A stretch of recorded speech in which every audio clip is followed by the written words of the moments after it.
যারা যুক্ত হচ্ছ, আশা করি আমার আওয়াজ পরিষ্কার এসে পৌঁছচ্ছে। আমি একটুখানি অনুরোধ করব তোমাদেরকে বলার জন্য যে আমার আওয়াজ পরিষ্কারভাবে শুনতে পাচ্ছ কিনা একটু জানাও।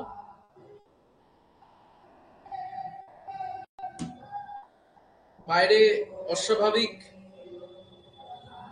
কীর্তন বসেছে, তো আমি যতটা সম্ভব জোরে কথা বলার চেষ্টা করব। আশা করা যায় যে তোমরা পরিষ্কারভাবে অডিও ভিডিও ক্লিয়ারলি অ্যাক্সেস করতে পারছো। আমাদের চর্যাপদের পাশাপাশি শ্রীকৃষ্ণ কীর্তন কাব্য পাঠের আলোচনা আজকে থেকে শুরু হবে। অলরেডি তোমাদের শ্রীকৃষ্ণ কীর্তন নামে যে ফোল্ডারটি আছে সেখানে দুটি ক্লাস ভিডিও তুলে দেওয়া আছে। তোমরা সেটি তোমাদের সময় মতো পাশাপাশি তো দেখবেই, কিন্তু আমাদের বর্তমান নেটের প্রশ্নকে কেন্দ্র করে শ্রীকৃষ্ণ কীর্তন পাঠের প্রারম্ভিক প্রবেশক আলোচনা লেকচার আমাদের আজকে থেকে চর্যাপদের পাশে পাশে শুরু হতে হতে যাচ্ছে। প্রথম কথা, আমরা আগে এই শ্রীকৃষ্ণ কীর্তন কাব্যকে কেন্দ্র করে বইয়ের কথাটা বলে নেব। আমাদের অনেকগুলি যে বই আমরা সহজলভ্য শ্রীকৃষ্ণ কীর্তনকে কেন্দ্র করে পাই, টেক্সটের জন্য আমরা সাধারণভাবে যে বইটি ফলো করে থাকি এবং এই বইটি থেকেই নেটে টেক্সট তুলে প্রশ্ন করার যে ভূমিকাটি সেটি আমরা দেখতে পাই, সেটি হচ্ছে অমিত্রসূদন ভট্টাচার্যের শ্রীকৃষ্ণ কীর্তন সমগ্র। এই বইটি যদি সকলের কাছে থাকে, মোর দ্যান এনাফ। মোটামুটি আমাদের টেক্সটের কাজ, পাঠের কাজ এই বইটি থেকেই হয়ে যাবে। এছাড়া আরো একটি বই বাজারে বর্তমানে সহজলভ্য, সেটি হচ্ছে এর মলাটটি আমার কাছে এখন এই মুহূর্তে নেই, কিন্তু বইটি হচ্ছে অচিন্ত বিশ্বাস সম্পাদিত শ্রীকৃষ্ণ কীর্তন কাব্যকথা। এই বইটিও বাজারে কিনতে পাওয়া যায়। তো আমার অনুরোধ থাকবে যে কোনো একটি বই তোমরা টেক্সটের জন্য বেছে নিও।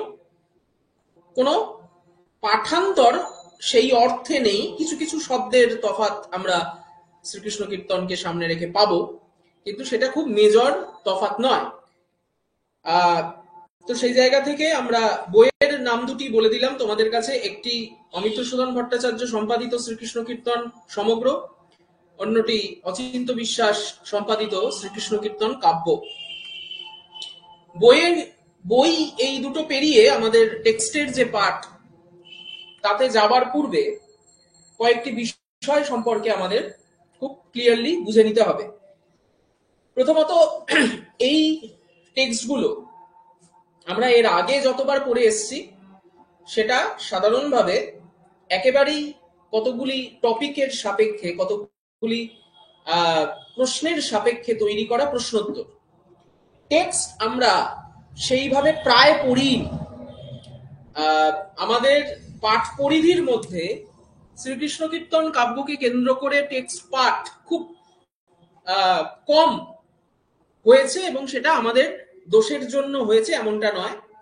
তো সেই জায়গা থেকে যখন এখন নেটে আমরা প্রশ্ন পাচ্ছি, আমাদের বেশ কিছু অসুবিধার সম্মুখীন হতে হচ্ছে। কারণ আমরা গল্পটা সবাই জানি, কিন্তু যে মর্মে জানবো, যে ভাবে জানবো, যে লাইনগুলির সাপেক্ষে জানবো, সেইটা কিন্তু যথেষ্ট পরিমাণে একটা ফোকাসের দাবি রাখে আমাদের কাছে। যে এটা কেবল কতগুলো গল্পর সাপেক্ষে, খণ্ডের নামের সাপেক্ষে পড়ে যাওয়ার বিষয়ের মধ্যে আর সীমাবদ্ধ নেই। আমরা যখন নেট পরীক্ষা দিয়েছি তখনও পর্যন্ত আমরা দেখতে পেয়েছি যে এরকম প্রশ্ন এসছে, এরকম প্রশ্ন আমরা পেয়েছি।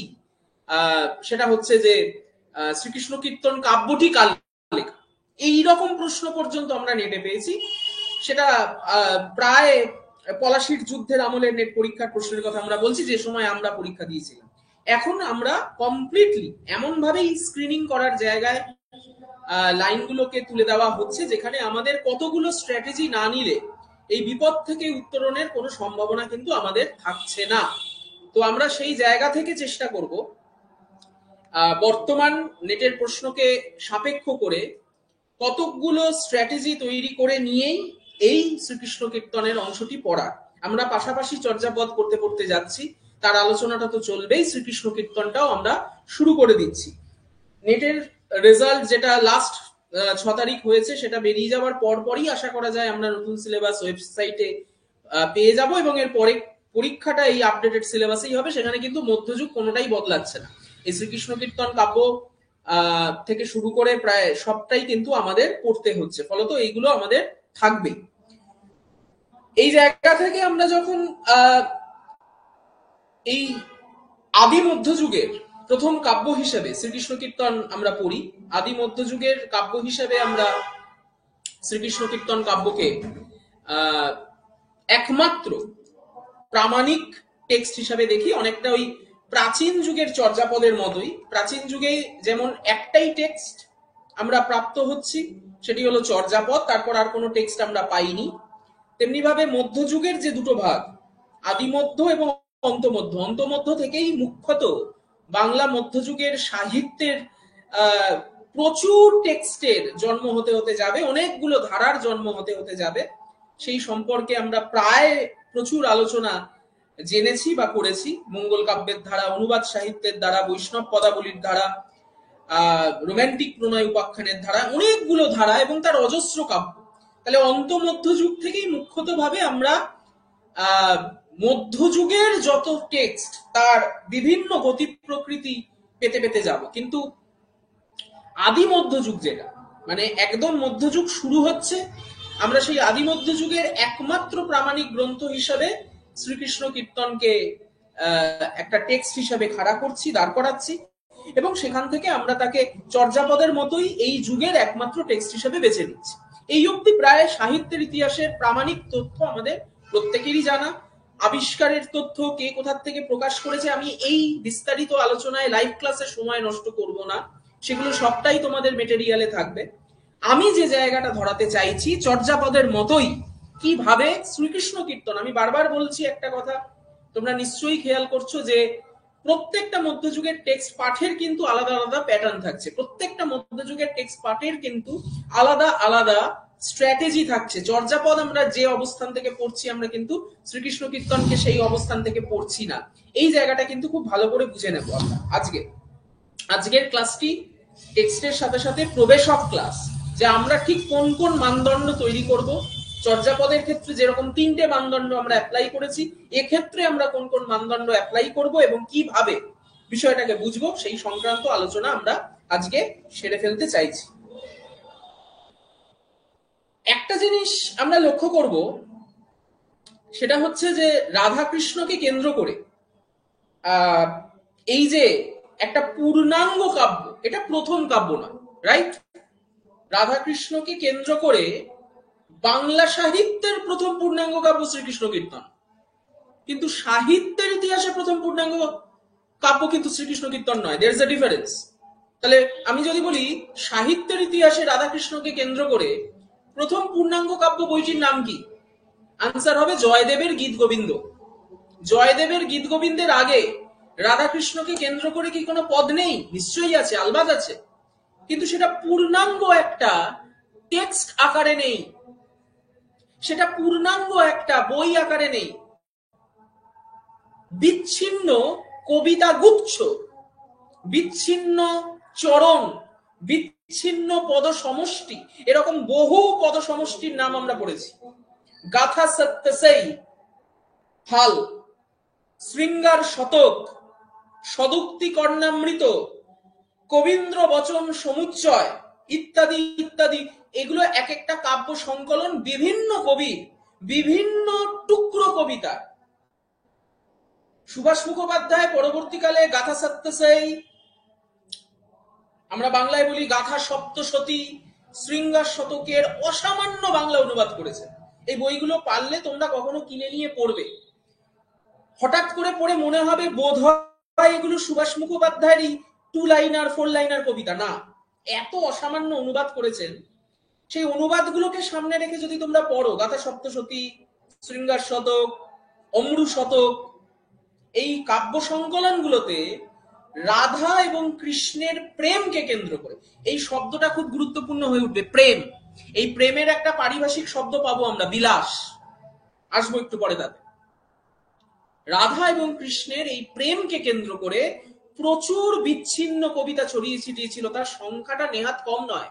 3.5, 4, কোনো সমালোচকের মতে 5, 6, 7,000 এরকম বিচ্ছিন্ন কবিতা আছে রাধাকৃষ্ণকে কেন্দ্র করে। কিন্তু প্রথম পূর্ণাঙ্গ কাব্য, একটা একটা একটা গোটা প্লট, একটা গোটা কাব্য কাহিনীর আকারে জয়দেব গীত গোবিন্দে আমাদের সামনে সেটা উপহার দিলেন, এবং সংস্কৃততে দিলেন, বাংলায় নয়। এবং আমাদের আরো গৌরবের ব্যাপার যে সেই সংস্কৃত মডেলকে সামনে রেখে, সেই সংস্কৃত মডেলকে উপজীব্য করে বাংলায় প্রথম পূর্ণাঙ্গ কাব্য শ্রীকৃষ্ণ কীর্তন লেখা হচ্ছে বড়ুচণ্ডী দাসের হাতে, যেখানে গীত গোবিন্দ আর শ্রীকৃষ্ণ কীর্তনকে তোমরা পাশাপাশি রাখতেই পারবে। এই প্রথম বদলের সূত্র থেকেই আমরা শ্রীকৃষ্ণ কীর্তন কাব্যের মধ্যে ঢোকার চেষ্টা করব। তার মানে টাইম লাইনটা কেমন? শ্রীকৃষ্ণ কীর্তনের আগে কি গীত গোবিন্দ, গীত গোবিন্দের আগে কি সদুক্তি কর্ণামৃত, কবীন্দ্র বচন সমুচ্চয়, গাথা সপ্তশতী, অমরু শতক, শৃঙ্গার শতক, এরকম বিভিন্ন কাব্য সংকলন, যেখানে বাঙালি এবং অবাঙালি কবিদের রাধাকৃষ্ণ কেন্দ্রিক, কারণ ভক্তি আন্দোলনের ইতিহাস অনেক প্রাচীন, বিষ্ণু থেকে বৈষ্ণব হয়ে কৃষ্ণের যাত্রা অনেক প্রাচীন। তো সেই প্রাচীন বিষ্ণু কেন্দ্রিক কৃষ্ণ ভাবনার ঐশ্বর্য রূপ ব্যতীত বিলাস রূপকে কেন্দ্র করে, রাধা কৃষ্ণের প্রেমকে কেন্দ্র করে বহু বিচ্ছিন্ন কবিতার শ্লোক এই সমস্ত বইতে সংকলিত হয়ে গেছে। এখানেও একটা কুটো প্রশ্ন আমাদেরকে তাড়িত করার কথা ছিল, কিন্তু কোনো এক অজ্ঞাত কারণে করে না। কিছু কিছু জনকে হয়তো করে, কিন্তু সেই করাটা খুব বড় হয়ে ওঠেনি। কি প্রশ্ন, কি কুটো প্রশ্নের কথা বলা হচ্ছে? যে পুরাণের এমন কোন দেবতার কথা তোমরা জানতে পারো? পুরাণ, এই ক্যারেক্টার গুলো তো ভারতীয় পুরাণ, ইন্ডিয়ান মাইথোলজি সমর্থিত এক একটা ক্যারেক্টার। তুমি তো চাইলেই তাকে ডিকনস্ট্রাক্ট করতে পারো না, এগুলো তো একটা অরিজিন আছে। গ্রিক মাইথোলজির সাথে সাথে এই ইন্ডিয়ান মাইথোলজি অরিজিনকে তুমি চাইলেই বদলাতে পারো না। তো এমন কোন পুরাণের দেবতা ক্যারেক্টারের কথা কি তোমাদের মনে পড়ে যেখানে একই সাথে সাইমানটেনিয়াসলি, সমান্তরাল ভাবে দুটো রূপ, একটা হচ্ছে ভগবানের পূজ্য রূপ, যাকে কোটানকোট আমরা পারিভাষিক শব্দে ব্যবহার করি ঐশ্বর্য। ঐশ্বর্য রূপ মানে আমি দেবতা হিসেবে তাকে ওয়ার্শিপ করছি, দেবতা হিসেবে আমি তাকে পুজো করছি। এটা প্রায় সমস্ত পুরাণের দেবতারই আছে। কিন্তু তার পাশে আরো একটা রূপ, যাকে আমরা বলছি বিলাস রূপ, যেখানে ওই অমুক দেবতাটি তার অমুক প্রেমিকার সাথে প্রেমের সম্পর্কে আবদ্ধ হয়ে কি কি অ্যাক্টিভিটি করছে সেটাও আমার ইন্টেনশন, আমার কৌতূহলের আওতাভুক্ত। এমন কোন দেবতা কৃষ্ণ ব্যতীত নেই। কৃষ্ণের এই যোগ্যতার মানদণ্ডে উত্তীর্ণ হওয়ারও বেশ কিছু ক্রাইটেরিয়া ছিল। তার মধ্যে একটা ক্রাইটেরিয়া হচ্ছে এই কৃষ্ণই আমাদের পুরাণের ওই অনেকটা আলিমুদ্দিন স্ট্রিটের বৃদ্ধ নেতাদের মধ্যে যুবক নেতা। এখন অবশ্য নতুন করে যুবক নেতাদের বিভিন্ন দলে তুলে আনার একটা প্রয়াস আমরা দেখতে পাই, কিন্তু পুরাণের যত রকমের দেবতা তারা প্রায় প্রত্যেকেই বৃদ্ধ, তারা প্রত্যেকেই জ্ঞানবৃদ্ধ, অভিজ্ঞতায় বৃদ্ধ, এবং তারা মোটামুটি 40-এর ওপরে বয়স। আমি যদি একটা টাইম লাইন তৈরি করতে চাই, পুরাণে নিশ্চয়ই দেবতাদের বয়স দেওয়া হয়নি, কিন্তু যে কোনো একটা দেবতাকে, পুরুষ দেবতা, আমি এখন নারী দেবতাদের কথায় যাচ্ছি না, পুরাণ বেসিক্যালি পুরুষ দেবতারই নির্মিত একটা সংবিধান। সেই সংবিধানে প্রায় প্রত্যেক পুরুষ দেবতা 40 থেকে 60-এর মধ্যবর্তী এজের মধ্যেই ঘোরাফেরা করে, এক্সেপ্ট শিব। খানিকটা শিবের মধ্যে খানিকটা ভ্যারিয়েশন অনেক পরে এসছে, সেটা কৃষ্ণের অনেক পরে, এক্সেপ্ট ব্যতিক্রম কৃষ্ণ। ধোপদুরুস্ত একজন টিনেজ দেবতা, টিনেজ বললেও বাড়িয়ে বলা হবে না, অত্যুক্তি করা হবে না, যার দেহ সৌষ্ঠব, যার রূপ, যার গ্ল্যাম কে সামনে রাখলে পৃথিবীর প্রায় সমস্ত নারী, পৃথিবীর প্রায় সমস্ত পুরুষ, পৃথিবীর প্রায় সমস্ত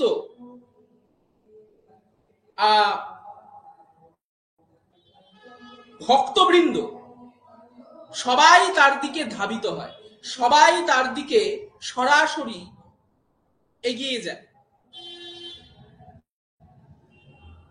এইরকম দেবতা অত্যন্ত কম, এইরকম দেবতা অত্যন্ত ভারতীয় পুরাণে প্রায় নেই।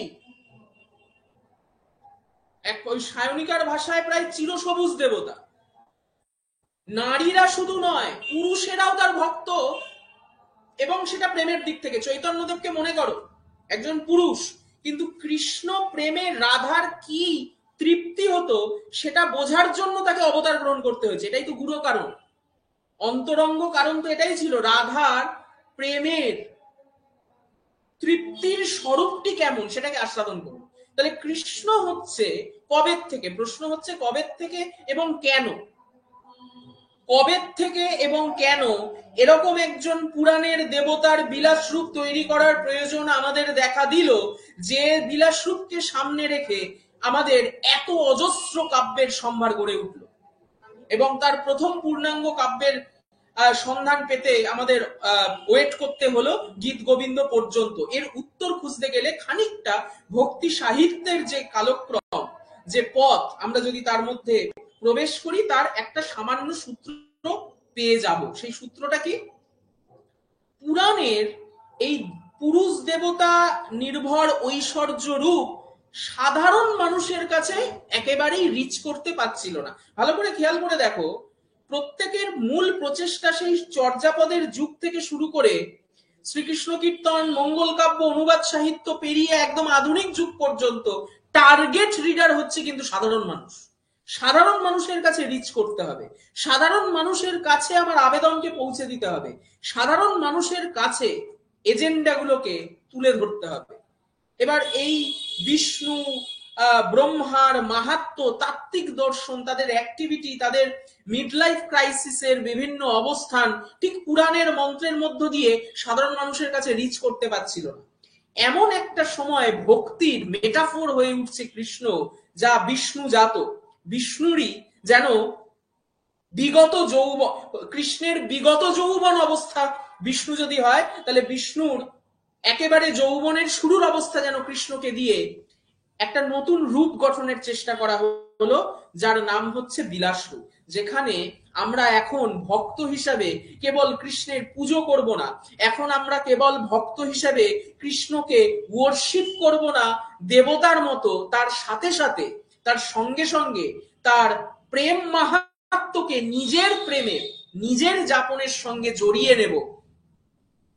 তৈরি হলো ভক্তি সাহিত্যের একটা অনন্ত পথ, যার উত্তর ভারতের বিষ্ণু কেন্দ্রিক ভক্তি মূলত যুক্ত হয়ে কৃষ্ণ প্রেমে মজিত হয়ে বিভিন্ন পূর্ব ভারতের অঞ্চলে ছড়িয়ে পড়বে, এবং তার একটা পাঠ দক্ষিণ ভারতে গিয়ে শিবের সঙ্গে যুক্ত হয়ে যাবে।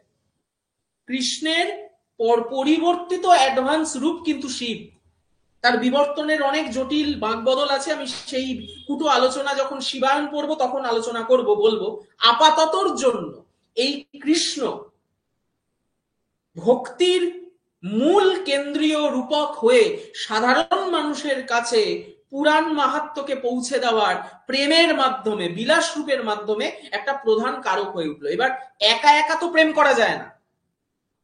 আমি যখনই একটা বিলাস রূপকে তৈরি করার প্রচেষ্টার মধ্যে প্রবেশ করছি, তখন আমাকে একটা পার্টনার তৈরি করতে হবে। রাধার জন্ম কান্হাই সম্ভোগে, অত্যন্ত পরিচিত লাইন। একটা ফিমেল ক্যারেক্টারে প্রচন্ড প্রয়োজন হয়ে উঠলো, এবং যে সে ফিমেল ক্যারেক্টার নয়, তারও একটা দেবতার অরিজিন থাকতে হবে। কিরকম ভাবে ন্যারেটিভটা তৈরি করা হলো, আমাদের সামনে যে ন্যারেটিভটা রাখা হলো, সেই ন্যারেটিভের বিভিন্ন আয়োজনের দিকগুলোকে যদি আমরা পরপর জুড়ি, তাহলে কি গল্পটা পাবো?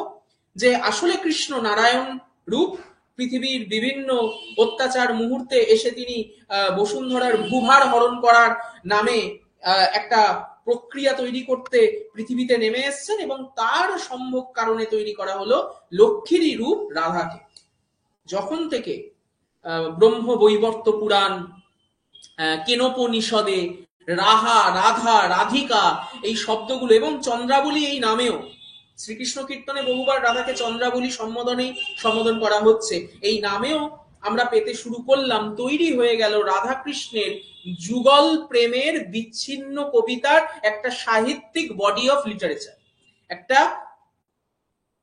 যার উদ্দেশ্য মুখ্যতভাবে হিন্দু পুরাণকে সাধারণ মানুষের কাছে ভক্তি এবং প্রেমের মাধ্যমে জড়িয়ে দেওয়া, কিন্তু তার সাথে সাথে এই প্রেমকে কেন্দ্র করে জন্ম নিল কোনো ধর্মীয় কারণে না, কোনো এজেন্ডাকে সামনে রেখে নয়, প্রচুর বিচ্ছিন্ন রাধাকৃষ্ণ কেন্দ্রিক কবিতা, যা গীত গোবিন্দের আগে এই অমরু শতক, এই শৃঙ্গার শতক, এই গাথা সপ্তশই, এই কবীন্দ্র বচন সমুচ্চয়, এই সদুক্তি কর্ণামৃত বইতে পরতে পরতে লিখিত হতে হতে গেছে।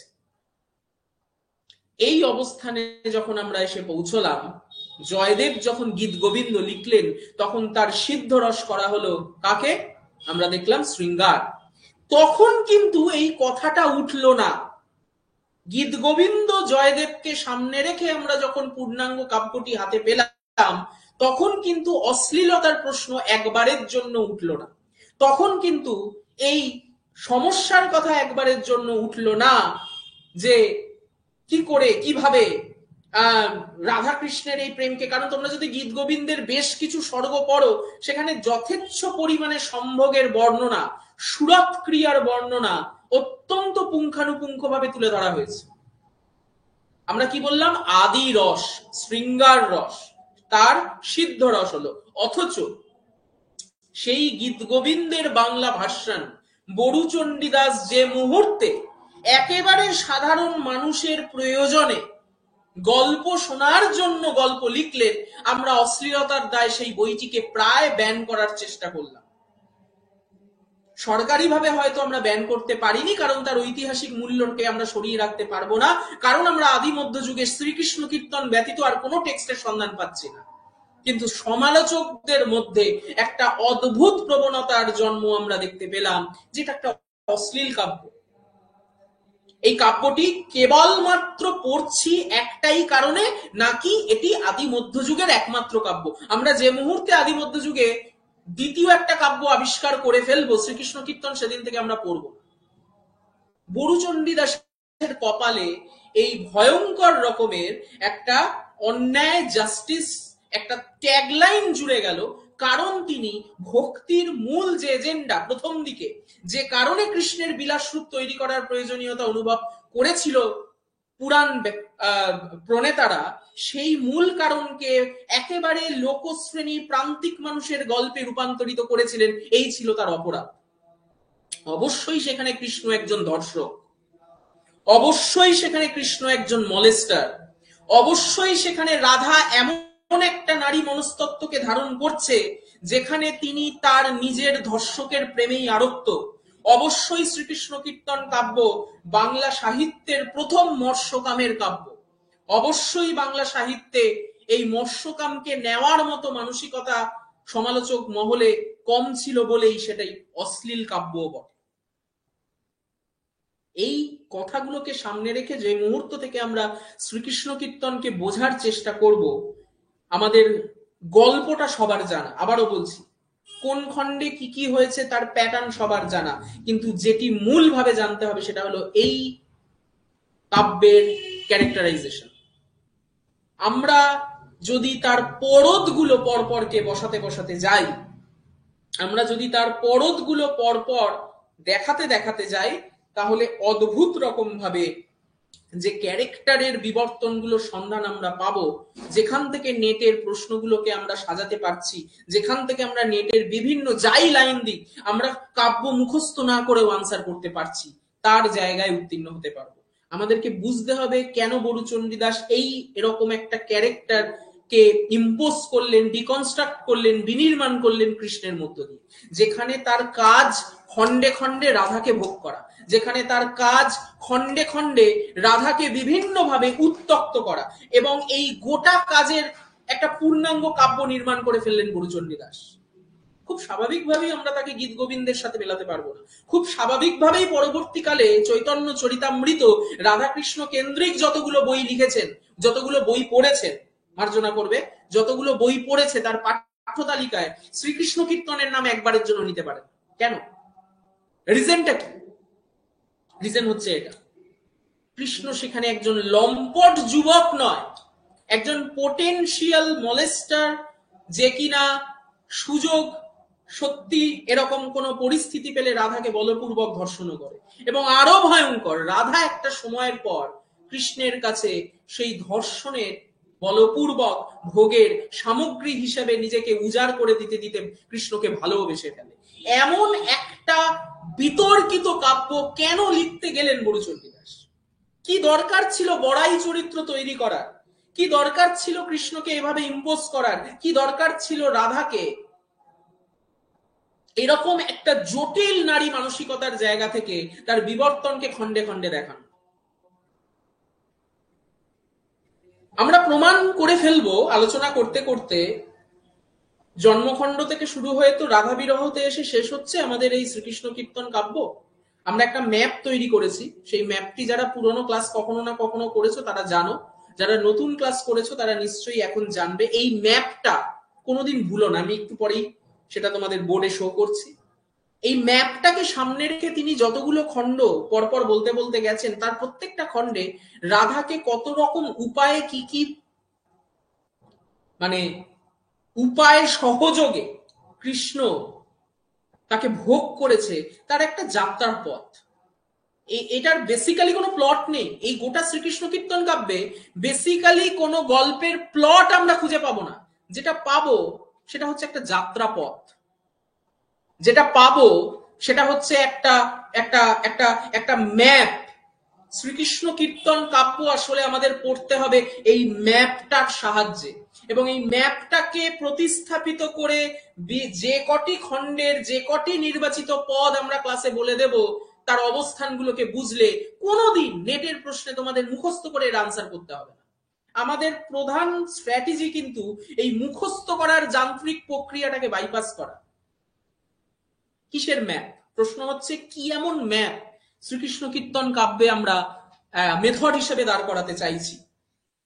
আমরা মোটামুটি, আমি একটুখানি চেষ্টা করছি বোর্ডটা দেখানোর, তোমরা আশা করি দেখতে পাচ্ছ, অডিও ভিজুয়াল এখানে ক্লিয়ার আছে।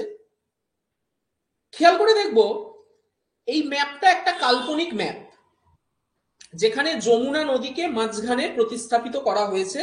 যমুনা নদীর উত্তরে আছে বৃন্দাবন, আর যমুনা নদীর দক্ষিণে আছে মথুরা। এই যমুনা নদী হচ্ছে জলবিভাজিকা। গোটা ঘটনা যমুনা নদীকে মাঝখানে রেখে কখনো উত্তরে কখনো দক্ষিণে সংগঠিত হয়ে থাকে। ভাবলে অবাক হবে, কিছু কিছু ক্ষেত্রে কোনো কোনো খণ্ডে বড়ুচণ্ডী দাসকৃত এই ম্যাপের কিছু ভুল ত্রুটি আমরা পাবো, নিশ্চয়ই পাবো। তিনি কোনো ওয়েব সিরিজের জন্য স্ক্রিপ্ট লিখতে বসেননি, ভুল ত্রুটি থাকাই স্বাভাবিক। কিন্তু কি অদ্ভুত রকমের প্রযত্ন ছিল এই ব্লুপ্রিন্ট। এটাকে যদি আমরা শ্রীকৃষ্ণ কীর্তন কাব্য পাঠের ব্লুপ্রিন্ট বলি, তোমরা ভাবলে অবাক হবে কি নিখুঁত ভাবে তিনি গল্পটাকে সাজিয়েছিলেন। একটা নির্দিষ্ট সাহিত্যিক প্রয়োজনে আমরা সেই উত্তরটাকে খুঁজবো, সেই প্রশ্নটাকে সামনে রেখে। মাঝখানে আছে যমুনা নদী, উত্তরে আছে বৃন্দাবন, এই গোটাটাই বৃন্দাবন। কিন্তু তোমরা ম্যাপটা দেখতে পাচ্ছ, আমি আগে উত্তরের অংশটা, হ্যাঁ এটা গ্রুপে তো দেবো, আমি এটা এঁকেই দেব। এইটা ছাড়া শ্রীকৃষ্ণ কীর্তন কাব্য পাঠের এই মুহূর্তে আর অন্য কোনো পথ আছে কিনা আমার জানা নেই। যে মুহূর্তে আমি জানতে পারবো আমি সেটাও তোমাদের দেখাবো। এই ম্যাপটা কোনোদিন ভুলো না, আমি তোমাদের গ্রুপে তুলে দেবো। আগে ম্যাপটা বুঝে নাও, শুধু ম্যাপ দিলে হবে না, ম্যাপটা বুঝতে হবে। আমি আগে উত্তরের অংশটাকে নিয়ে দেখানোর চেষ্টা করি। আমাদের উত্তরের অংশেই মুখ্যত তিনটি খণ্ড, জন্মখণ্ড, তাম্বুল খণ্ড এবং বংশী খণ্ডর মতো গুরুত্বপূর্ণ খণ্ডগুলি সংগঠিত হয়ে যাচ্ছে। জন্মখণ্ড, তাম্বুল খণ্ড, রাধা বিরহের মতো গুরুত্বপূর্ণ খণ্ড এবং ইনক্লুডিং বংশী খণ্ড। সোজা কথায় এই উত্তরের অংশটাই কিন্তু আমাদের মূল অভিনিবেশের জায়গা।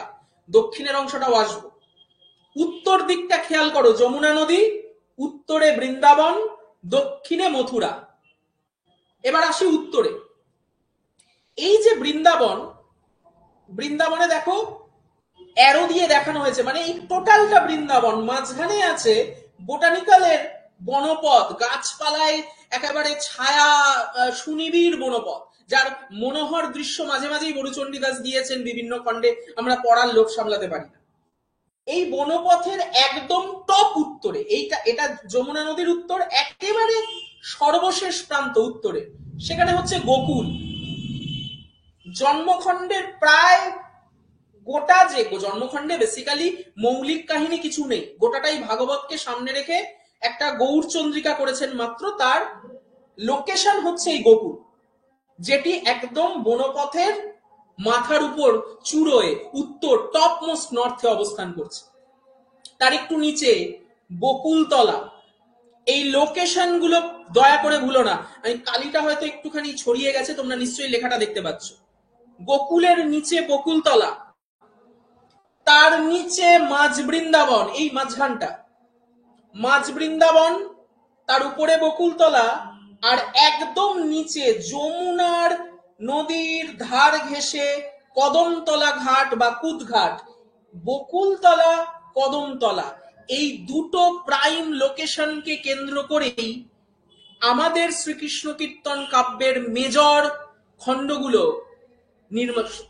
তৈরি হয়ে গেছে। এবং আরো প্রিসাইসলি বললে কদমতলা ঘাটকে কেন্দ্র করে দানখণ্ড, বংশীখণ্ড, বৃন্দাবন খণ্ড, বানখণ্ড, 4টে খণ্ড ইনক্লুডিং বস্ত্রখণ্ড, 5টা খণ্ড কেবলমাত্র কদমতলা এই লোকেশনকে কেন্দ্র করে। তার মানে বুঝতে পারছি কদমতলা, এই কুদঘাট, এই কদমতলা ঘাট অত্যন্ত প্রিয় ঘাট কৃষ্ণের, এবং রাধার জীবনের দুর্ভাগ্যের সূচকও এই ঘাটের মধ্যে বিধৃত করে দিয়েছেন বড়ুচণ্ডী দাস, যা কিনা যমুনা নদীর একেবারে ধার ঘেঁষে উত্তরের কিনারায় অবস্থিত। গোকুলকে কেন্দ্র করে জন্মখণ্ড, আর তাম্বুল হচ্ছে এই বকুলতলার মাঝ বৃন্দাবন। বকুলতলাও যথেষ্ট গুরুত্বপূর্ণ একটা লোকেশন, যে লোকেশনে আমাদের অত্যন্ত গুরুত্বপূর্ণ খণ্ড, যেটি আমাদের সিলেবাসে পাঠ্য, তাম্বুল খণ্ডটি সংগঠিত হচ্ছে। আর সব থেকে গুরুত্বপূর্ণ হয়ে উঠছে এই কদমতলা। রাধা কি করে? এই বনপথ ধরে যমুনা নদী পেরিয়ে, এই নদীতেই নৌকাখণ্ড আর কালীদহ, এই হলো লোকেশন। যমুনা নদীর মাঝখানে হচ্ছে নৌকাখণ্ড, আর তার একটুখানি ডান দিক ঘেঁষে আছে কালীদহ, যাকে কেন্দ্র করে হয়েছে কালীয় দমন। এই যমুনা নদী পেরিয়ে, এই মথুরার পথ পেরিয়ে একেবারে দক্ষিণের শেষ প্রান্তে মথুরার হাটে ডেয়ারি প্রোডাক্টস, তার সে তো গোপ সম্প্রদায়ের একজন প্রতিনিধি স্থানীয় নারী। এই নারীদের কাজ ছিল, পুরুষেরা চাকরি বাকরি ব্যবসা বাণিজ্য করত না, গোপ সম্প্রদায়ের নারীরাই তাদের গৃহে উৎপন্ন ডেয়ারি প্রোডাক্টস মাথায় করে বিক্রি করতে যেত এই মথুরার হাটে। তার মানে গোকুল থেকে মথুরার হাট, এই যাত্রাপথের টাইম লাইনই রাধার চূড়ান্ত অভিশাপেরও কারণ এবং তার নিয়তিরও কারণ। এই ব্লু প্রিন্টটাকেই করে তুলেছেন শ্রীকৃষ্ণ কীর্তন কাব্যের মূল এজেন্ডা বড়ুচণ্ডী দাস। বনপথ পেরিয়ে, যমুনা নদী পেরিয়ে, মথুরার পথ ধরে এই শেষ প্রান্তে রাধা বিক্রি করতে যেত। সকাল সকাল বেরিয়ে পড়তো সে সখীদেরকে নিয়ে, এবং পরবর্তীকালে তার বডিগার্ড হিসেবে বড়াইকে নিযুক্ত করলো তার স্বামী আইহন। তাদের সকলকে সঙ্গে করে খুব আনন্দে, মনের আনন্দে, একটা বাচ্চা মেয়ে। রাধার বয়স কত, এটাও একটা খুব গুরুত্বপূর্ণ। শ্রীকৃষ্ণ কীর্তনের রাধার বয়স খণ্ডে খণ্ডে কিন্তু প্রতি বছর বাড়ানো হয়েছে। জন্মখণ্ডে যে রাধা 11 বছর, রাধা বিরহের পর্যায়ে এসে সে কিন্তু 15-16 বছরের ষোড়শী। এই বয়সের বিবর্তনের সাথে তার যা যা ঘটনা ঘটতে ঘটতে গেছে বিভিন্ন খণ্ডে, তার মানসিক পরিবর্তন হয়েছে, তার সংলাপের পরিবর্তন হয়েছে, তার সামগ্রিক অ্যাক্টিভিটির পরিবর্তন হয়েছে। বড়ুচণ্ডী দাস কি অসামান্য শিল্প কুশলতায় তাকে তুলে ধরেছে সেই বিবর্তনগুলো, সেগুলো যখন আমরা খণ্ডের সাপেক্ষে পড়বো, জানবো, ভাবলে অবাক হয়ে যাবে। আর আমরা কি করি, আমরা সমালোচকেরা কি করি? আচ্ছা, শাশ্বতী বলছো দান খণ্ডের ওপরে কি লিখেছি? রাধা বিরহ, মাঝ বৃন্দাবনকে কেন্দ্র করে রাধা বিরহ, বকুলতলা মাঝ বৃন্দাবনকে কেন্দ্র করে তাম্বুল। রাধা বিরহ হচ্ছে এই বকুলতলা মাঝ বৃন্দাবনকে কেন্দ্র করে, কদমতলাকে কেন্দ্র করে দান, বংশী, বস্ত্র, বৃন্দাবন আর বান। রাধার কাজ হচ্ছে সকালবেলায় এই বনপথ ধরে, নদী পেরিয়ে, এই মথুরার পথ ধরে মথুরার হাটে গিয়ে দই, দুধ, এই ডেয়ারি প্রোডাক্টস গুলোকে বেচা। এবং তোমরা বুঝতেই পারছো কৃষ্ণের সব থেকে ভালো উপায় রাধাকে ভোগ করার এই টাইমলাইনের পথ, এবং আরো তার পছন্দের ক্যাপচার করা, যেখানে রাধাকে সে বারবার ক্যাপচার করেছে, যেখানে রাধাকে সে বারবার বলপূর্বক ধর্ষণ করেছে, যেখানে রাধাকে সে বারবার বড়াইয়ের সাহায্যে কখনো কখনো এবং কখনো নিজেই ভোগ করার জায়গায় পৌঁছে গেছে, সেটা হচ্ছে এই কদমতলা। এতগুলো খণ্ডের জন্ম করেছেন এই কদমতলাকে কেন্দ্র করে। সকাল বেরিয়ে যায়, পৌঁছতে পৌঁছতে প্রায় দুপুর গড়িয়ে যায়, সেখানে বিক্রি বাটা করে যখন ফেরে সন্ধেবেলা বারবার কৃষ্ণের কাছে নিগৃহীত হয়েছে। সকালবেলাও হয়েছে, দুপুরবেলাও হয়েছে। মানে কালের দিক থেকে, সময়ের দিক থেকে কৃষ্ণের একমাত্র কাজ এই বনপথ থেকে মথুরার পথে উঁট পেতে থাকা শিকারীর মতো, ব্যাধের মতো কৃষ্ণ লুকিয়ে থাকতো। রাধা যেত, এবং অদ্ভুতভাবে খেয়াল করে দেখো, রাধা যে এই পথটা অতিক্রম করে যাবে, রাধা যে এই গোটা বনপথ পেরিয়ে মথুরার পথ, এখানে আরো একটা লোকেশনকে আমরা ইন্ডিকেট করে দিয়েছি, তরুতল। যখন সে বাড়ি ব্যাক করে, এই বাড়ি ব্যাক করার সময় কিন্তু সে ক্লান্ত। এই তরুতলে মাঝে মাঝে রাধা রেস্ট নেয়। বিভিন্ন খণ্ডে আমরা পেয়েছি, তাম্বুল খণ্ডে, বংশী খণ্ডে বারবার পেয়েছি। আমাদের যেটি পাঠ্য তালিকা অন্তর্ভুক্তের অংশ, সেখানে আমরা বারবার পেয়েছি রাধা এই মথুরার পথ থেকে যখন আবার ঘরে ব্যাক করে, মেট্রো নেই, উবের নেই, ক্যাব নেই, হেঁটে হেঁটেই যেতে হচ্ছে, তখন সে তরুতলে একটু জিরিয়ে নেয়। এই তরুতলের ঠিক একটু ওপরেই যখন আবার বিশ্রামের পর সে এগিয়েছে, সেখানে আমরা পেয়েছি ছত্রখণ্ড।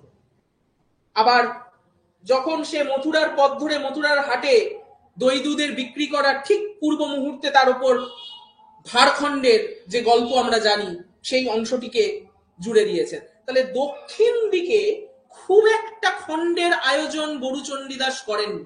ভালো করে দক্ষিণ দিকটা এবার খেয়াল করো। উত্তর দিকটা এতক্ষণ আমরা দেখালাম, এবার যদি একটু দক্ষিণ দিকটা তোমরা খেয়াল করে দেখো, তাহলে দেখতে পাবে মেজর খণ্ড কিন্তু ঘটে গেছে উত্তর দিককে কেন্দ্র করে, বৃন্দাবনের এই কদমতলা, বকুলতলা আর মাঝ বৃন্দাবন। নৌকা খণ্ডটি কেবল যমুনা নদীকে একদম মাঝ নদীতে করা হয়েছে, ভয়াবহ। এই জায়গাটা নৌকা খণ্ডের যদি বর্ণনা কখনো পড়ো, এগুলো আমাদের টেক্সটের সিলেবাসে নেই নেটে, কিন্তু পড়তে তো হয়, কখনো না কখনো পড়লে দেখবে ভয়াবহ বিবরণ। একটা সময় রাধা নিজেই দেহ সঁপে দিচ্ছে যে কর ভাই, যা করবি কর। যে কারণে পরবর্তীকালে সমালোচকেরা শ্রীকৃষ্ণ কীর্তন কাব্য নিয়ে বলতে গিয়ে বারবার কুণ্ঠিত হয়েছেন যে কি বলবো, এত ভয়ঙ্কর ভাবে বরুচণ্ডীদাস দেখালেন কেন। এই প্রশ্নটা সবসময় আমাদের মাথার মধ্যে জেগেছে। এবং ভার আর ছত্র মাত্র দুটো খণ্ডকে এই অংশের মধ্যে জুড়ে দিয়েছেন দক্ষিণ দিকের মথুরার পথকে কেন্দ্র করে। তার মানে আমাদের বুঝতে হবে, মথুরার পথে যদি একবার ঢুকে যায় রাধা, ভালো করে ব্যাপারটা বুঝে নাও, মথুরার পথে যদি একবার ঢুকে যায় রাধা, তাহলে কৃষ্ণ খুব একটা কিছু করতে পারে না। কারণ মথুরার হাট এবং এই মথুরার পথ যথেষ্ট জনবহুল। কম্পারেটিভলি এই বৃন্দাবনের উত্তর অংশ, বিশেষত কদমতলা ঘাট আর বকুলতলা, অনেক নির্জন। তরুতলটা আবার বেশ খানিকটা নির্জনতার জায়গায়, তাই ছত্রখণ্ডের ঘটনাটা তিনি এখানে একটু ওপরের দিকে প্রযুক্ত করে দিয়েছেন। তরুতল থেকে বেরিয়ে যে মুহূর্তে রাধা একটু এগিয়ে যাচ্ছে, ছত্রখণ্ডের ভূমিকাটাকে জুড়ে দিয়েছেন। তাহলে তার মূল লক্ষ্য হচ্ছে এই বৃন্দাবন কেন্দ্রিক, যমুনা নদীর উত্তরে অবস্থিত এই বৃন্দাবন কেন্দ্রিক বকুলতলার কদমতলা ঘাটকে কেন্দ্র করে রাধার বনপথের যাত্রাপথ এবং যমুনা নদী কেন্দ্রিক বিভিন্ন অবস্থান এবং রাধাকে ভোগ করার উপায় সমূহ। এই ম্যাপটা যদি তোমরা মাথার মধ্যে একবার ছকে নাও, কোন কাহিনীর কোন খণ্ডে কিভাবে এগিয়েছে কোনোদিন ভুলবে না, এটা আমার গ্যারেন্টি। আমাদের সমস্ত খণ্ডের গল্প মনে রাখার দরকার পড়ছে না। আমাদের পাঠ্য তালিকা আছে জন্মখণ্ড, তাম্বুল খণ্ড অর্থাৎ প্রথম দুটো খণ্ড, আর শেষ দুটো খণ্ড, একটি বংশী খণ্ড, একটি রাধা বিরহ। কিন্তু এটা কখনো হতে পারে না আমরা প্রথম দুটো জানলাম আর শেষ দুটো জানলাম, মাঝখানের কিছু জানলাম না। যিনি সিলেবাস তৈরি করেছেন তিনি ঠিক কি মর্মে তৈরি করেছেন আমরা বুঝতে পারি। এরপর নতুন সিলেবাস হলে দেখা যাচ্ছে সেখানে গোটা শ্রীকৃষ্ণ কীর্তন কাব্যটি পাঠ্য আছে। এটাই থাকা দরকার। ফলত সেই কাব্যের ক্রোনোলজি বুঝতে গেলে আমাদের প্রথম মেথড এই ম্যাপটাকে মাথার মধ্যে চোখে দেওয়া। আশা করা যায় এই ম্যাপটা কি সকলের ক্লিয়ার হয়েছে? যদি ক্লিয়ার হয় আমি তাহলে পরের ধাপে যাচ্ছি। আমি ম্যাপটা ছবি এঁকে তোমাদের গ্রুপে তুলে দেব, সেটা নিয়ে কোনো সংশয়ের অবকাশ নেই। এই ম্যাপটাই হবে তোমাদের প্রথম মেথড শ্রীকৃষ্ণ কীর্তনের গল্পটাকে মাথার মধ্যে ছকে নেওয়া। এই ম্যাপটা যদি তোমাদের একবার মনে থাকে, কোনোদিন কোনো গল্পের ক্রোনোলজি ভুলবে না। গল্প আমরা সকলেই জানি, কিন্তু যেটা জানি না ঠিক কি বিবর্তনে, কোন সময় রাধার বয়স তখন কত হয়ে গেছে, কতটা বিবর্তন ঘটে গেছে তার মানসিক অবস্থানে, এই এই এই বদলটা আমরা কিন্তু অনেকেই জানি না, ধরতে পারি না। আমরা সেই বদলটার মধ্যে প্রবেশ ঢুকবো এই ম্যাপটাকে প্রাথমিকভাবে আমাদের ব্লুপ্রিন্ট করে। এটা হলো নাম্বার 1 কাজ। নাম্বার 2, যদি কারোর কোনো প্রশ্ন থাকে তোমরা চ্যাটে লিখে জানানোর অনুরোধ করছি। নাম্বার 2, আমরা যখন এই ম্যাপটা বুঝে গেছি, আমরা যখন বুঝে গেছি কেন হঠাৎ করে ভারতীয় পুরাণে এই কৃষ্ণকে কেন্দ্র করে একটা বিলাস রূপের সংযোজনা, একটা একটা তার প্রেম কেন্দ্রিক অ্যাক্টিভিটিকে কেন্দ্র করে একটা সংযোজনার প্রয়োজন হয়ে পড়ল, তখন আমাদের যে তৃতীয় প্রশ্নটিকে ডিল করতে হবে শ্রীকৃষ্ণ কীর্তন কাব্যের টেক্সটটিকে সামনে রেখে, সেটা হচ্ছে বড়ু চণ্ডীদাস কেন কৃষ্ণকে এভাবে আঁকলেন। আমরা যখন আমাদের পাঠ্য জন্মখণ্ডে প্রবেশ করব, প্রথম কথা জন্মখণ্ড থেকে প্রায় কোনো প্রশ্ন দেওয়া হয় না। জন্মখণ্ডটা বেসিক্যালি হচ্ছে কি একটা শুরু বা গৌড়চন্দ্রিকা, এবং এই জন্মখণ্ডটা তৈরি করার নেপথ্যে যে মূল প্লটটাকে বেছে নিয়েছেন বড়ুচন্দ্রিতা, সেটা কিন্তু সরাসরি শ্রীমদ্ ভাগবতকে অনুসরণ করে, কিন্তু একটা বদলকেও এর মধ্যে জুড়ে দিয়েছেন, সেটা অবশ্যই নারদ চরিত্র। জন্মখণ্ডের কোনো টেক্সট আমরা বাদ দেব না। এখনো অবধি সেই রকম কোনো প্রশ্ন জন্মখণ্ড থেকে না হলেও যদি কোনো প্রশ্ন হয় সেটা যে কোনো জায়গা থেকে হতে পারে, বিশেষত হতে পারে নারদ চরিত্র নির্মাণের জায়গাটি থেকে। আমি একটু তোমাদের মেটেরিয়ালটার মধ্যে যাচ্ছি, এই মেটেরিয়ালটি তোমাদের ম্যাপের সাথে গ্রুপে তুলে দেওয়া হবে। আমি একটু স্ক্রিন শেয়ার করছি, তোমরা স্ক্রিনে দেখতে পাচ্ছ কিনা একটু বলবে, তারপর আমরা পাঠ্যপদে প্রবেশ করব। এখন তোমরা স্ক্রিনে মেটেরিয়ালটি একটু দেখতে পাচ্ছ আশা করা যায়। এই মেটেরিয়ালে শ্রীকৃষ্ণ কীর্তন সম্পর্কিত যে যাবতীয় তথ্য সেটা সমস্ত উল্লেখ করে দেওয়া আছে। এই তথ্যগুলো আমি লাইভ ক্লাসে কোনো আলোচনার মধ্যে নিয়ে যাব না, এগুলো তোমরা এমনি অ্যাজ এ তথ্য হিসাবে পড়বে, জানবে। এখান থেকেও প্রশ্ন কখনো কখনো দেয়, কিন্তু যেটা মূল জায়গা সেটা হচ্ছে এই 4টি খণ্ডকে কেন্দ্র করে কোন কোন পুরাণ চরিত্রকে সামনে এনেছেন এবং তার ব্যবহারগত জায়গাগুলোকে বদলে দিয়েছেন। আইহন, ব্রহ্মাণ্ড পুরাণের নাম আয়ান, মূল সংস্কৃততে অভিমন্যু, জন্মখণ্ডতে ওনার নাম রাখা হচ্ছে আইহন। তেমনি কংস, কৃষ্ণ, কেশী কোথায় কোন খণ্ডে ব্যবহার হয়েছে, একই ভূমিকায় ব্যবহার হয়েছে কিনা তার তালিকাটাও তুলে দেওয়া হয়েছে। বেশ কিছু প্রশ্ন আমরা এই অংশটা থেকে পেয়েছি। কাহিনীর সারাংশ জন্মখণ্ডের তুলে দেওয়া হয়েছে এই মেটেরিয়ালে। আমাদের পাঠ্য তাম্বুল বংশী রাধা বিরহের গল্প তুলে দেওয়া হয়েছে, কিন্তু আমাদের যে অংশটা পড়তে হবে, কোন কোন জায়গাগুলো নির্দেশ করে দেওয়া হয়েছে তার প্রত্যেকটা ডিটেলমেন্ট এই মেটেরিয়ালে আমি উল্লেখ করে দিয়েছি জন্মখণ্ডকে সামনে রেখে। তার মধ্যে সব থেকে বেশি এবং কোন পদে ঠিক কোন অংশটি আমাদের প্রয়োজন সেটিও কিন্তু এই মেটেরিয়ালে উল্লেখ করে দিয়েছি। এটা মুখ্যত জন্মখণ্ডকে কেন্দ্র করে করা হয়েছে, বাকি খণ্ডগুলোর আলোচনাও তোমাদের ঠিক এই প্যাটার্নে তুলে দেওয়া হবে। এই অংশটির সাথে আমি জুড়ে দেব ম্যাপটিকে সামনে রেখে তোমরা মেটেরিয়ালটা পড়বে এবং লাইভ ক্লাসে যে পাঠ্যপদগুলো আমরা আলোচনা করতে করতে যাব সেটাকে সামনে রেখে পড়লেই নির্বাচিত অংশগুলো থেকে যাই প্রশ্ন আসুক চর্যাপদের মতোই কিন্তু আনসার করতে পারবে। এই হচ্ছে আমাদের মূল এজেন্ডা। এই হচ্ছে, আমি এবার একটু ক্যামেরায় যাচ্ছি। এই এজেন্ডাটা যখন আমরা বুঝে নিলাম, আমরা এবার আমাদের পাঠ্যপদের মধ্যে যাচ্ছি। জন্মখণ্ডে আমরা বেসিক্যালি কোনো অংশ বাদ দিচ্ছি না, গোটা জন্মখণ্ড একটুখানি। জন্মখণ্ডটা একদম সব থেকে ছোট খণ্ড শ্রীকৃষ্ণ কীর্তনে, যেখানে প্রায় শ্রীমদ্ ভাগবতের যে কাহিনী তাকেই অনুসরণ করেছেন বরুচণ্ডী দাস, কিন্তু যেখানে বদলে দিয়েছেন নারদ চরিত্র। আমরা সেই অংশটা মধ্যে একটু যাওয়ার চেষ্টা করি। যাদের কাছে শ্রীকৃষ্ণ কীর্তনের অমিত্র সুদনের টেক্সট আছে তারা অমিত্র সুদনটা সামনে রাখতে পারো, না রাখলেও ক্ষতি নেই। আর যাদের কাছে অচিন্ত বিশ্বাসের টেক্সট আছে তারা সেই টেক্সটিও হাতের কাছে রাখতে পারো, না রাখলেও ক্ষতি নেই। শুধু শুনে নাও, অংশগুলো আমি পড়ছি, বলছি এবং ব্যাখ্যা করছি, ঠিক কিভাবে জানবো সেগুলোকে সামনে রেখে আমরা আমাদের আলোচনাটা এগিয়ে নিয়ে যাব। মূল যে জন্মখণ্ড তার শুরুই হচ্ছে একটি সংস্কৃত শ্লোক, পৃথুভার ব্যথাং পৃথ্বী কথয় মাস নিচ্চরান তত সরভসং দেবা কংস ধ্বংসে মনোদধু। মনে রাখবে, এই সংস্কৃত শ্লোকের প্রায় অধিকাংশ শ্লোকই বরুচণ্ডী দাস নিজেই তৈরি করেছেন, কোন পুরাণ থেকে নেননি। কিছু কিছু পুরাণ থেকে নাও, কিছু কিছু ব্রহ্ম বৈবর্ত পুরাণ, কিছু কিছু উপনিষদের কোনো একদম সরাসরি লাইন ব্যবহার করেছেন, কিন্তু বেশিরভাগ সংস্কৃত শ্লোকই তিনি নিজে নির্মাণ করেছেন।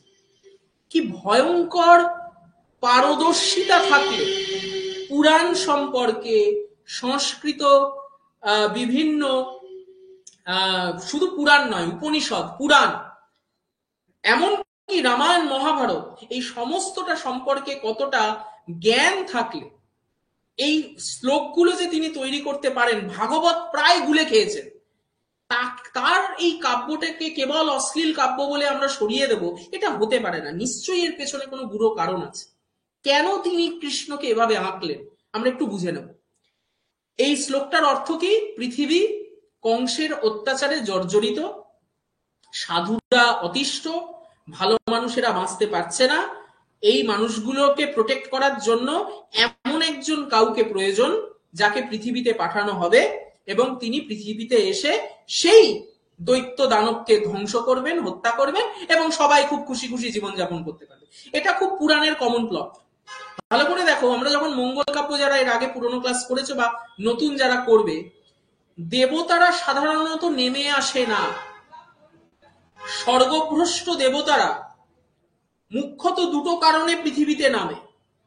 একটা হচ্ছে তারা খুব গর্হিত কোনো কাণ্ড ঘটিয়েছে, যে কোনো কারণেই হোক, কারোর সঙ্গে দলাদলি হয়েছে, কেউ তার উপর প্রচন্ড রেগে গেছে, তাকে অভিশাপ দেওয়া হয়েছে যে তুই অমুক ঘরে জন্মাবি মানুষ হয়ে।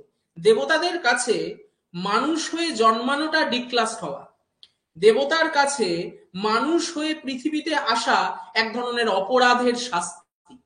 কৃষ্ণ কি সেরকম কোনো শাস্তি পেয়ে আসছে না? কৃষ্ণের ক্ষেত্রে এখানেও একটা ব্যতিক্রম।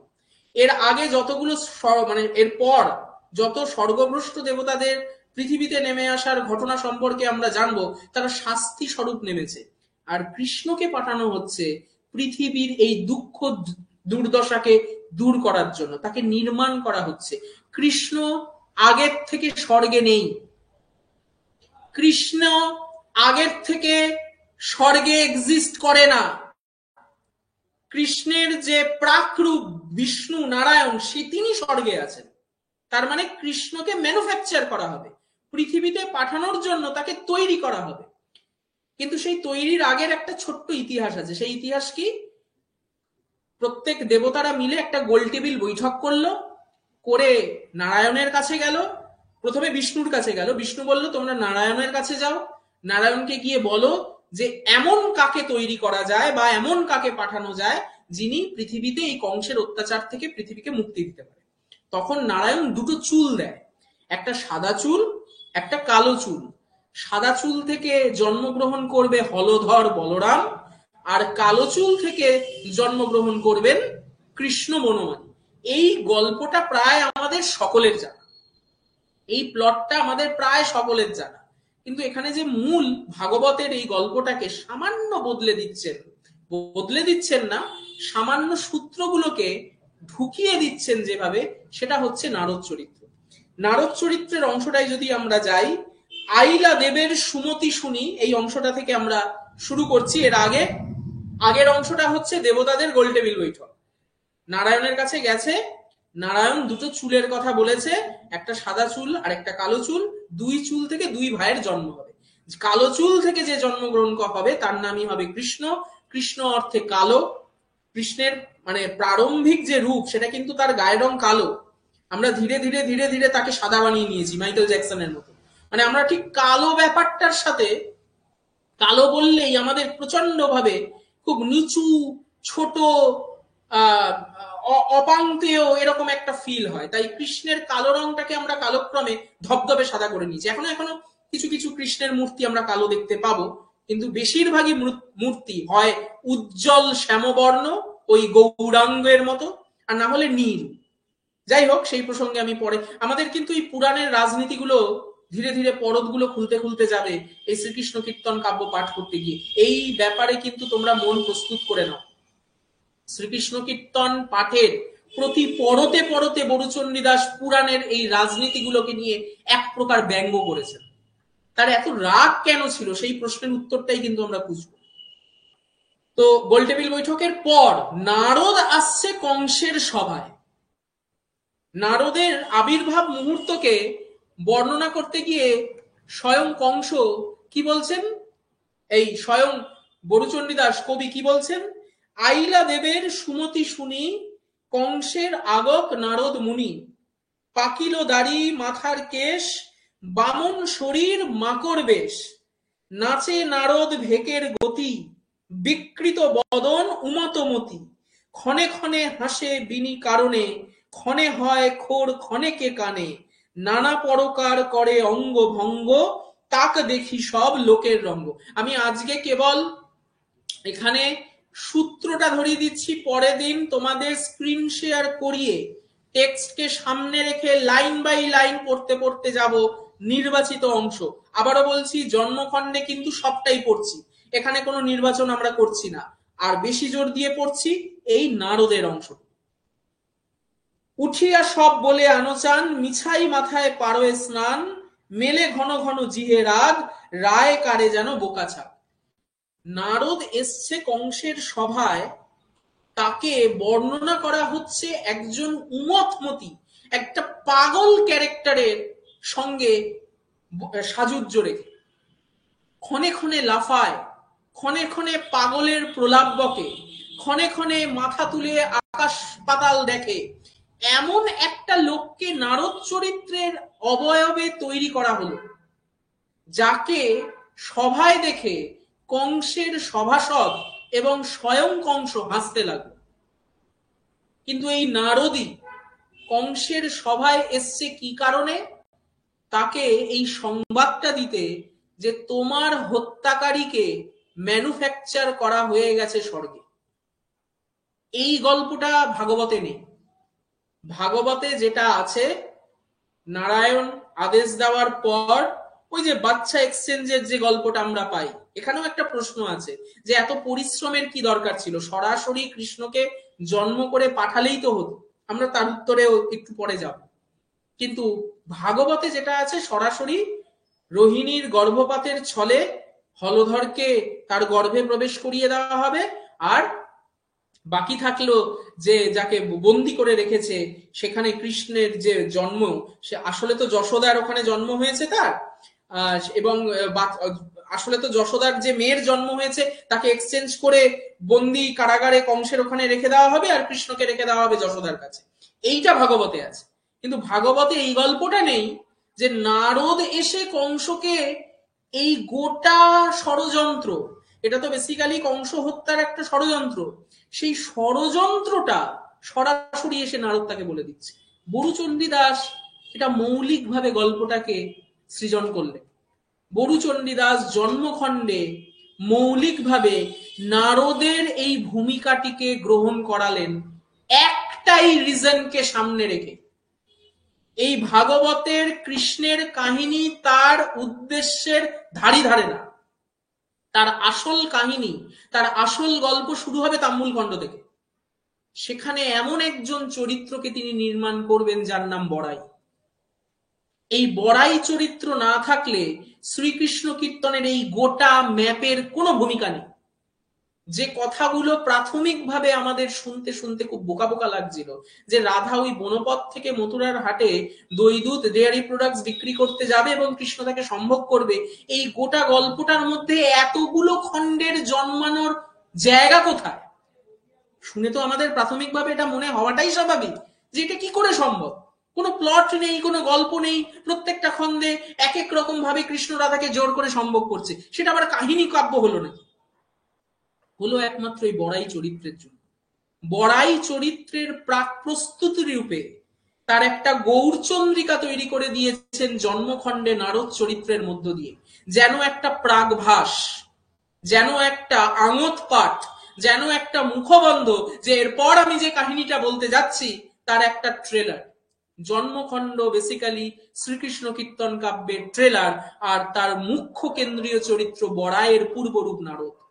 নারদের এই পাগলপনা, এই মানে একেবারে ননসেন্স রূপে কংসের গোটা সভায় যখন সবাই প্রচন্ড লাইটলি নিচ্ছে, তখনই নারদ মুখ দিয়ে তার কথাটি বলল, কোন সুখে কংস তোর মুখে উঠে হাস, নাহি জানো এবে তো আপনার নাশ, যে হইবেক দৈবকীর গর্ভ অষ্টম, অতি মহাবল শেষী তোমার জম, কহিল মই সকল তোমার ঠায়, এবে মনে গুণী করো জীবন উপায়, হেনে সব শুনি কংস হইল সচকিত, সব মন্ত্রী পাত্র লয়া চিন্তি রহিত। এতক্ষণ যে নারদের এন্ট্রি হয়েছিল কংসের সভায়, কংস সহ প্রত্যেক সভাসদ হাসাহাসি করছিল, সেই হাসি দেখে নারদ ওই তার পাগলের অ্যাক্টিভিটি করতে করতেই তার মুখ থেকে বেরোলো, তুই এত হাসছিস কেন কংস? তোকে যে মারবে, তোর হত্যাকারী দেবকীর অষ্টম গর্ভে প্রবেশের সমস্ত ষড়যন্ত্র কমপ্লিট হয়ে গেছে, তুই তাকে আটকাতে পারবি না, সে ঠিক জন্মগ্রহণ করবে। কংস এরপর কি করে এই ঘটনাটাও আমরা জানি, শিলাপাটে মেরে মেরে প্রত্যেকটা গর্ভকে হত্যা করে। দেখো, নারদ যদি তাকে ইনফরমেশনটা দিয়েই দেয় যে অষ্টম গর্ভের জন্ম যে কৃষ্ণ তাই কংসের হত্যাকারী, তাহলে বাকি সন্তানগুলোকে তো মারার দরকার পড়তো না কংসের। কংস তাহলে অষ্টম গর্ভের জন্যই অপেক্ষা করতো, যে মুহূর্তে অষ্টম গর্ভ হতো শিলাপাটে মেরে মারতো না। কংসের ওই নৃশংসতা দেখানোর জন্য সন্তান হত্যার মতো নারকীয় দৃশ্যটাকেও পরপর প্রত্যেকটা গল্পের মধ্যে কিন্তু রাখা হয়েছে। এখন কংস মানে পুরো সাইলেন্স, এখন কংসের মুখ দিয়ে আর কোনো রাস হচ্ছে না। যে কংস একটু আগে নারদকে সামনে রেখে হাসাহাসি করছিল, যে কাজ একটু পরে তাম্বুল খণ্ডে রাধা বড়াইকে সামনে রেখে করবে, রাধার বডিগার্ড হিসেবে যখন বড়াইকে নিযুক্ত করবে তার স্বামী আয়ন, কারণ রাধা প্রচন্ড সুন্দর, ওই সখীগণের মধ্যে আরো অনেকেই মথুরার হাটে দই দুধ বেচতে যায়, তাদের বডিগার্ড লাগে না, রাধার লাগে, কারণ রাধার সৌন্দর্য। এই প্রশ্ন হতে পারে যে আইহন কি করে তাহলে তার স্বামী হলো, তাকে নপুংসক হিসেবে দেখানো হয়েছে। রাধার এই সৌন্দর্যের পাশে প্রথমত তার স্বামী তাকে তার কাঙ্ক্ষিত যৌন সুখ, দাম্পত্যের সুখ দেয় না। রাধার এটা নিয়ে খুব একটা মাথা ব্যথা ছিল না, কারণ রাধাকে প্রথম থেকে এভাবেই তৈরি করা হয়েছে, আইহনের দাসী, আইহনের দাস, দাসত্ব। এই দাসত্বের একটা পার্ট হচ্ছে মথুরায় গিয়ে তাকে দই দুধ বেচতে হবে, এবং তার সঙ্গে যাবে কে, তার বডিগার্ড বড়াই। কিন্তু বড়াইকে যখন তার বডিগার্ড করা হলো, রাধা তাকে দেখেও এই কংসের মতোই নারদকে সামনে রেখে যেরকম ঠাট্টা করেছিল, রাধাও বলেছিল তুমি হবে আমার বডিগার্ড। তারপর থেকে বড়াই রাধার প্রতি ঈর্ষাকে সামনে রেখে বারংবার কৃষ্ণের সহায়ক হয়ে গেছে, পুরো রোল প্লেটাকে বদলে দেওয়া হয়েছে। বড়াই না থাকলে কৃষ্ণ রাধার এই বনপথ থেকে মথুরার পথে যাত্রা পথে একবারের জন্য রাধাকে ভোগ করতে পারতো না, তাকে ক্যাপচারও করতে পারতো না।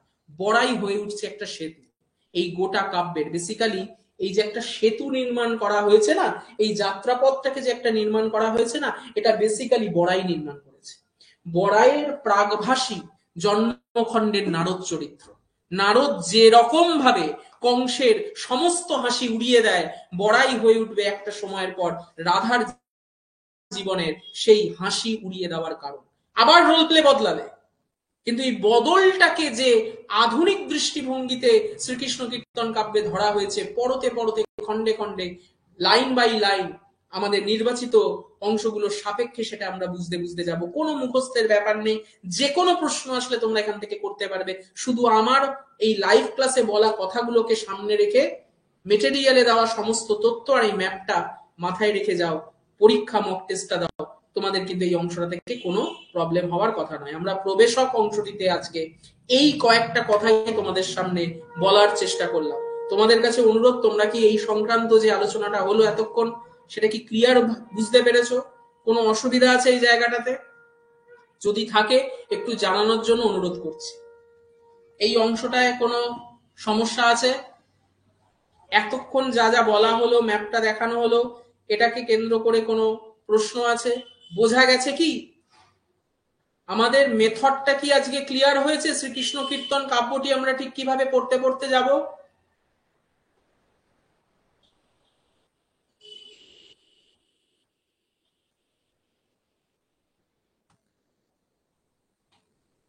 আমি কিন্তু বারবার অনুরোধ করছি, কিছু কথা লাইভে একটু বুঝে নাও, লাইভ ক্লাসে একটুখানি এই অংশগুলো শুনে নাও, কারণ এই অংশের রেকর্ড ক্লাস যদি পরে শোনো, তোমাদের কিন্তু এখন যে প্রশ্নগুলো জাগতে পারে সেগুলো পরে গিয়ে নাও জাগার সম্ভাবনা অবস্থানে চলে যাবে।